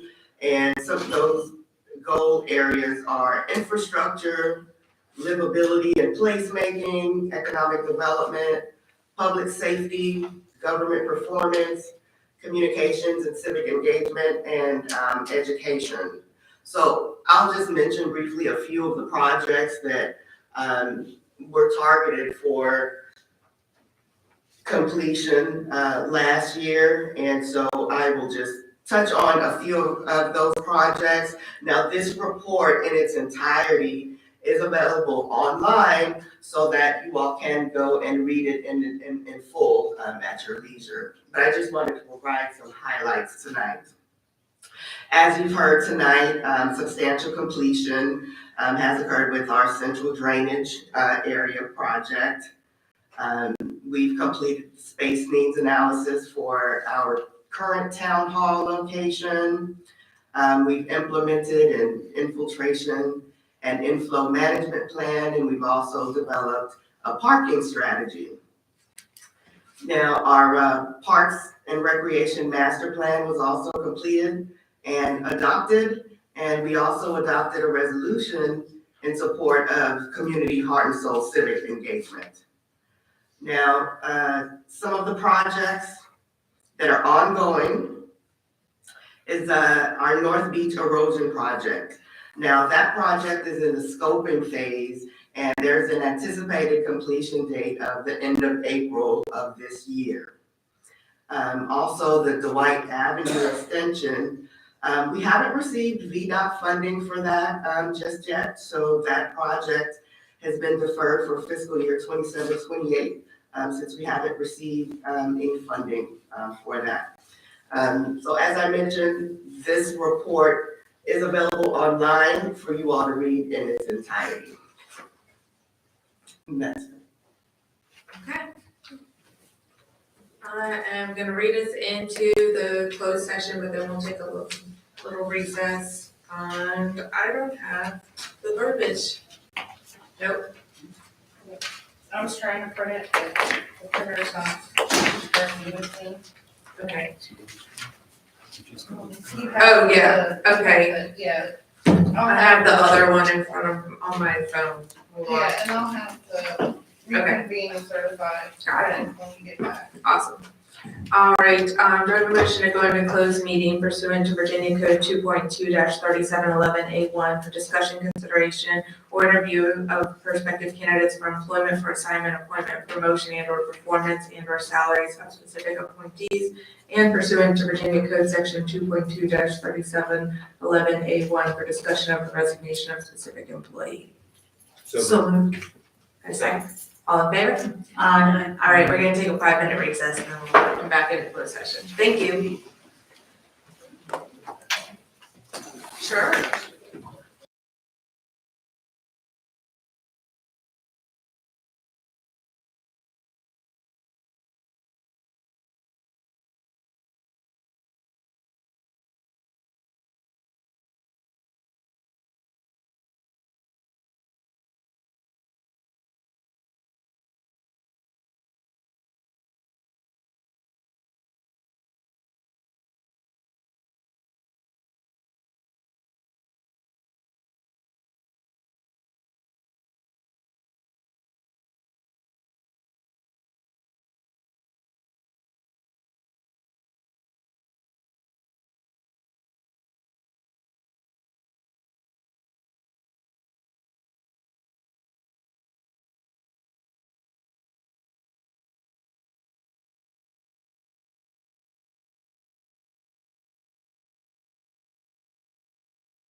Okay. I move that the town council of the town of Columbia Beach, Virginia convene in closed meeting for the following purposes and discuss the, oh, I already did that. Yeah, it's at the bottom, I crossed Is out. there a motion to reconvene an open meeting? So moved. Second. Thank you. All in favor? Aye. Karen? She in the bathroom? Probably. Could be. No, that's like She your. did, went that way when she came out. Okay, well, the motion passed because we had a majority. Yeah. Is there a motion? Well, she is gonna have to certify that. I'm gonna have to wait for her. Yeah. Wait, did she say she went that way? I think she went to She the went towards the bathroom. bathroom, so you guys opened the door, cause I thought it was just another bathroom break. Then all y'all came out and I got really Congratulations. At first, You go in there and ask her if she's gonna certify. Here she is. Oh, yay! Do you vote aye to reconvening? Aye. Okay. Is there a motion to certify that only public business matters lawfully exempted from open meeting requirements under the Virginia Freedom of Information Act and only such public business matters as were identified in the motion by which the closed meeting was convened were heard, discussed, or considered in the meeting by the council? So moved. Second. All right. Wood? Aye, so certified. I so certify. I so certify. I so certify. I so certify. I so certify, and I hereby adjourn at 11:15 p.m. Yeah. Colony Beach got us $150 a day.